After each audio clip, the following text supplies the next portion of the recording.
Hello everyone, how are you all. तो आज हम करेंगे हमारा next topic and that is crystal lattice and unit cell.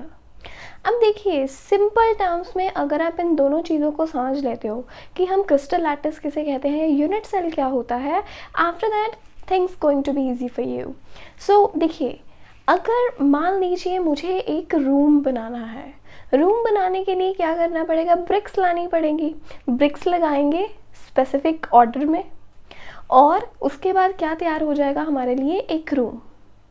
अगर हमने एक रूम बना दिया, उसके साथ हम एक और रूम बना दें, एक और रूम बना दें, देन हम फ्लोरिंग शुरू कर दें। फर्स्ट फ्लोर बना दिया, सेकंड फ्लोर पे हमने रूम्स बना दिए, थर्ड फ्लोर पे बना दिए, तो करते करते करते एक पूरी बिल्डिंग तैयार हो जाएगी। सो व्हाट वी डिड, देखिए सबसे पहले रूम बनाने के लिए हमें क्या चाहिए थी, ब्रिक्स। ब्रिक्स लगाई हमने स्पेसिफिक पॉइंट्स पे जहाँ लगनी चाहिए थे, ठीक है।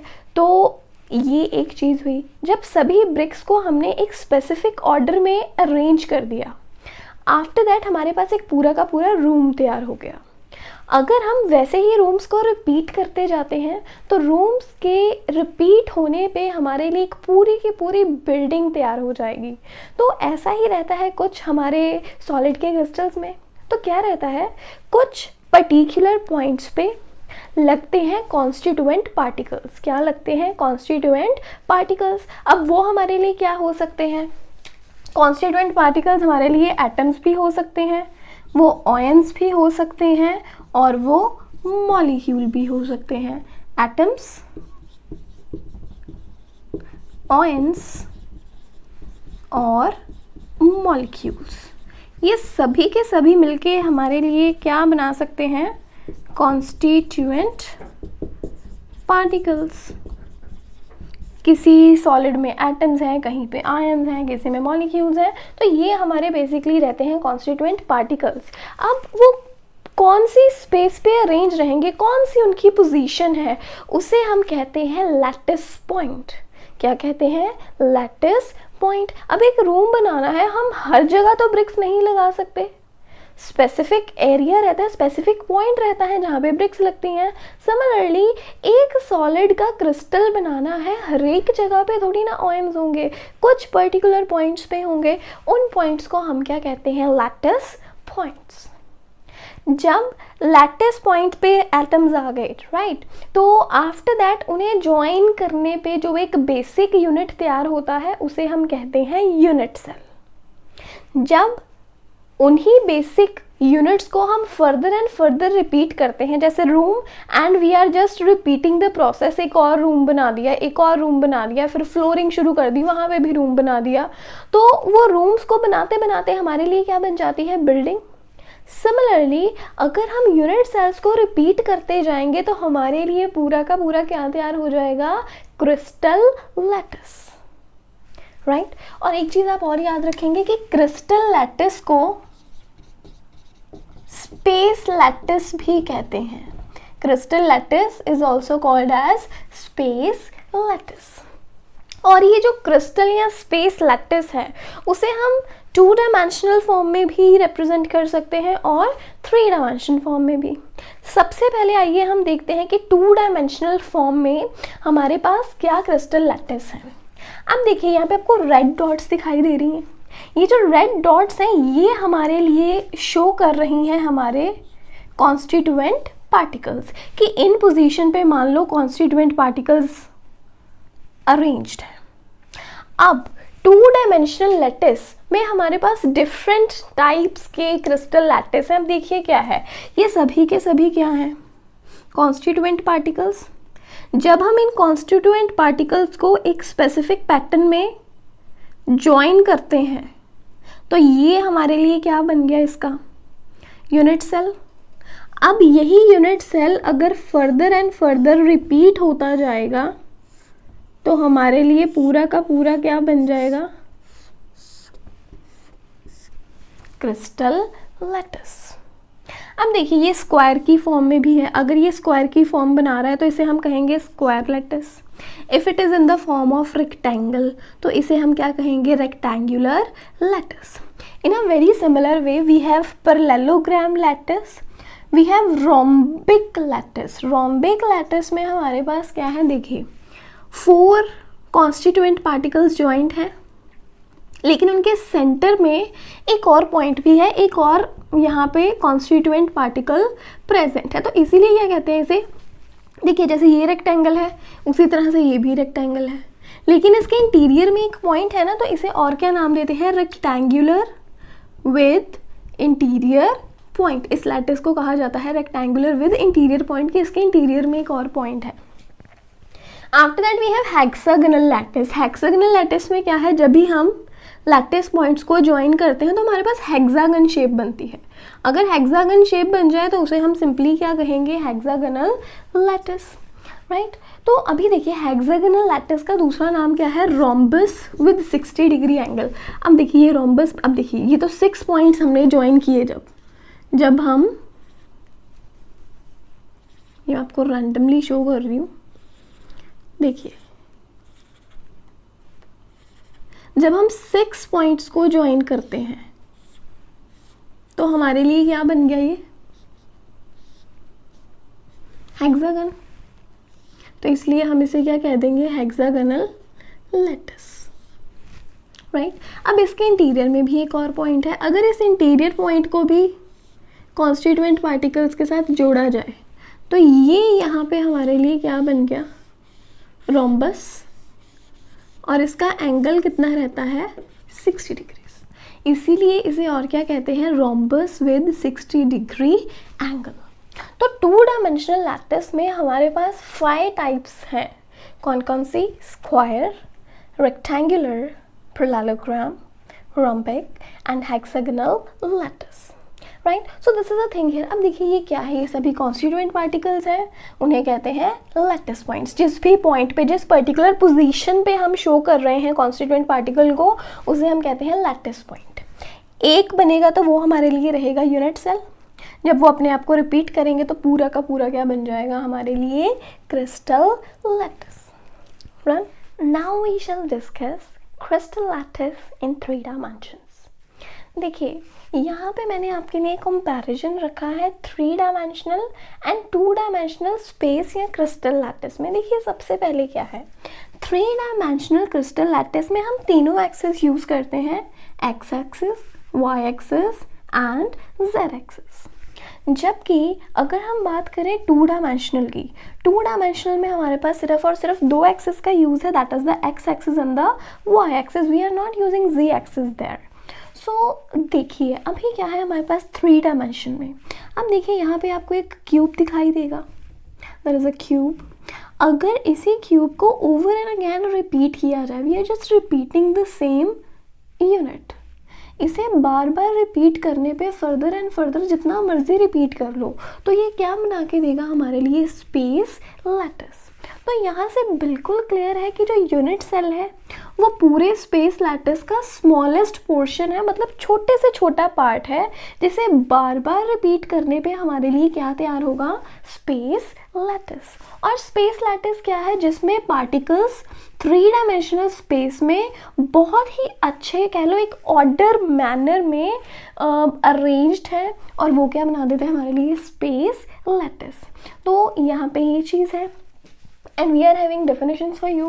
क्रिस्टल लैटिस के लिए क्या है, it is a regular arrangement किसकी, of the constituent particles of a crystalline solid in a 3 dimensional space. After that we have unit cell. This is very important now. So what is it? The smallest 3-dimensional repeating portion. So we are clearly mentioning that unit cell is the smallest repeating portion. Repeating portion means हम उसे बार बार repeat करते हैं. Repeating portion किसका? Of a space lattice, which when repeated over and again in different directions produces the complete crystal lattice. So ये है यहाँ पे हमारे लिए चीज़. और 3-dimensional क्रिस्टल लैटिस बहुत इंपॉर्टेंट है हमारे लिए, और हम चैप्टर्स में फर्दर इन्हें ही स्टडी करेंगे. सो देख लीजिए, ये है आपके लिए 3-dimensional and the 2-dimensional space lattice. Next अभी हम लोग स्टार्ट करते हैं parameters of a unit cell. देखिए यूनिट सेल हमारे पास यहाँ बना हुआ है, तो जब भी हमें यूनिट सेल गिवन हो वहाँ पे हम क्या देखेंगे, उसमें हम लोग सबसे पहले देखेंगे लेंथ्स को, कि जो लेंथ है, लेंथ को हम रिप्रेजेंट कर सकते हैं by alphabets A, B and C। So देखिए लेंथ है, लेंथ को हम लगाएंगे A, B एंड C के साथ। आफ्टर दैट हमें देखना पड़ता है कि जब भी हमारे पास दो एजेस हैं उनमें क्या एंगल बन रहा है। सो बेसिकली पैरामीटर्स में हम लोग क्या देखेंगे, लेंथ्स एंड एंगल्स। लेंथ भी देखेंगे यूनिट सेल की और एंगल भी देखेंगे। So what we have now, देखिए लेंथ हम बोल रहे हैं A है, B एंड C। यहाँ हमने एज्यूम किया है कि जो y एक्सिस की तरफ जो लेंथ जा रही है that is B and then we have C and then we have A। तो ये हमने लेंथ कंसिडर कर ली। अभी एंगल्स देखने हैं। देखिए हमारे पास क्या है, A, B एंड C, और एंगल्स हमारे पास रहते हैं alpha, beta and gamma. When we are talking about A and B, अगर हम लोग एजेस देख रहे हैं, edge A and edge B, edge A और B में जो एंगल रहेगा that is the gamma angle. A और B में क्या रहेगा, यहाँ पे angle gamma. When we are looking for B and C, जब हमारे पास B and C एज है उस टाइम पे हमारे पास जो एंगल रहेगा उसे हम क्या कहेंगे, अल्फा एंगल। अगर हमारे पास जहाँ पे भी एज है, edge A and C, A और C में जो भी एज है वहाँ पे हमारे पास क्या रहेगा, बीटा एंगल। सो ये आपको हमेशा ही याद रखना है when we are talking about AB, right? A and B, इन दोनों एजेस में जो एंगल रहेगा that is gamma. Between B and C there is alpha angle and between C and A there is beta angle. और आप इसे याद कैसे रख सकते हो, देखिए याद रखने के लिए आप क्या करिए, I am having A, B and C, उसके बाद एंगल्स है हमारे पास अल्फा, बीटा एंड गामा। अब देखिए हम A और B की बात कर रहे हैं, right, we are talking about A and B। A and B की जब बात कर रहे हैं, अल्फा बीटा को छोड़ दीजिए उसके कॉरस्पॉन्डिंग, तो बचा क्या हमारे पास, गामा। सो A और B में एंगल क्या रहेगा, गामा। अब देखिए जब हम बात कर रहे हैं B एंड C के बारे में, B एंड C के बारे में बात कर रहे हैं, तो इन दोनों एंगल्स को छोड़ दीजिए, बचा क्या, alpha.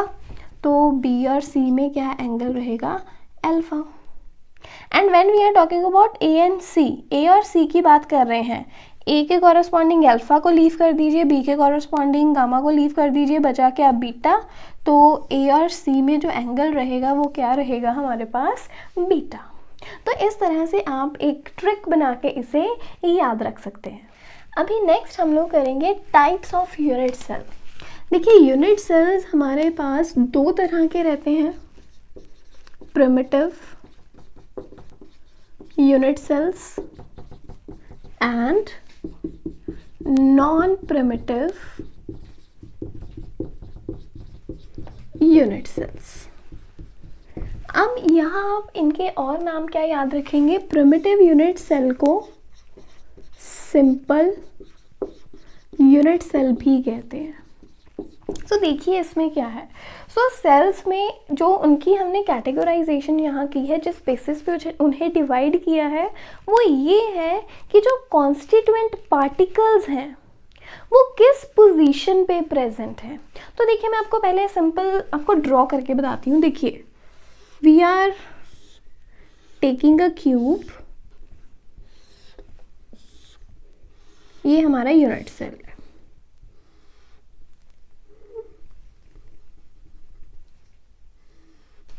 This is our unit cell. अब देखिए इस यूनिट सेल में अगर पार्टिकल्स सिर्फ और सिर्फ ये कॉर्नर्स पे प्रेजेंट है, ओनली एट द कॉर्नर्स, और किसी भी पोजीशन पे पार्टिकल प्रेजेंट नहीं है, ये क्या है हमारे लिए, this is the constituent particle. और प्रिमिटिव यूनिट सेल में क्या है, these particles are present only at corners, सिर्फ और सिर्फ कॉर्नर्स पे प्रेजेंट है और किसी भी जगह आपको कॉन्स्टिट्यूएंट पार्टिकल नहीं मिलेगा। सो अगर ऐसी सिमेट्री है हमारे पास जिसमें पार्टिकल सिर्फ और सिर्फ कॉर्नर्स पे हैं, तो ऐसे यूनिट सेल को हम क्या कहेंगे, प्रिमिटिव यूनिट सेल और द सिंपल यूनिट सेल। तो ये है हमारे पास प्रिमिटिव की बात। After that non primitive, non primitive को सेंटर्ड यूनिट सेल भी कहते हैं, नॉन प्रिमिटिव को सेंटर्ड यूनिट सेल भी कहते हैं। अब देखिए क्या है यहाँ पे, अब इसकी भी पहले देखिए एग्जांपल आपके पास। We are again taking a cube which is the unit cell. So अब देखिए, सिंपल कहता है the particles are present only at corners. Non primitive में क्या है कि जो पार्टिकल्स हैं वो कॉर्नर्स पे तो प्रेजेंट हैं, लेकिन कॉर्नर के अलावा वो किसी और पोजीशन पे भी प्रेजेंट रहेंगे। तो नॉन प्रिमिटिव में हमारे पास क्या है कि जो कॉन्स्टिट्यूएंट पार्टिकल्स हैं, these are the constituent particles and they are present at corners, corners पे तो प्रेजेंट है ही, प्लस एनी अदर साइट, कोई और साइट भी हो सकती है। अब वो क्या है हमारे पास, देखिए अगर कॉर्नर के साथ साथ पूरे यूनिट सेल के सेंटर में भी एक पार्टिकल हो, like if you are sitting in a room, तो वो जो रूम है वो इधर क्यूब की फॉर्म में होगा या फिर क्यूबॉइड की फॉर्म में। अगर पूरे रूम पे देखिए अभी 6 फेजेस हैं, the roof, the floor and the 4 walls, right. अब मानिए कि ये जो है सभी के सभी फेजेस हैं किसके, यूनिट सेल के। 6 फेजेस आ गए, तो हर एक जो कॉर्नर्स हैं, कॉर्नर्स पे पार्टिकल्स प्रेजेंट है। अगर सिर्फ कॉर्नर्स पे हैं तो वो क्या बनेगा हमारे लिए, प्रिमिटिव यूनिट सेल। लेकिन अगर कॉर्नर के साथ साथ मानिए पूरा यूनिट सेल है उसके सेंटर में भी एक पार्टिकल हो, तो अभी ये सिंपल तो नहीं रहा, क्योंकि सिंपल की डेफिनेशन में सिर्फ एजेस पे चाहिए। तो ये किस कैटेगरी में आ जाएगा, नॉन प्रिमिटिव की। और इसे हम क्या कहते हैं, body centred unit cell, body centred unit cell, और इसे हम लोग एब्रीविएट करते हैं एज BCC। तो यहाँ पे हमारे पास क्या है, जो कॉन्स्टिट्यूएंट पार्टिकल्स हैं वो है पार्टिकल्स एट कॉर्नर्स, कॉर्नर्स पे भी हैं, प्लस बॉडी के सेंटर में भी हैं, plus in the body centre, right, in the body centre. Body centre में भी आपको एक पार्टिकल जरूर मिलेगा। We are having particles there and 1 particle at the centre. ये हो गया। इसके अलावा हमारे पास और क्या टाइप है,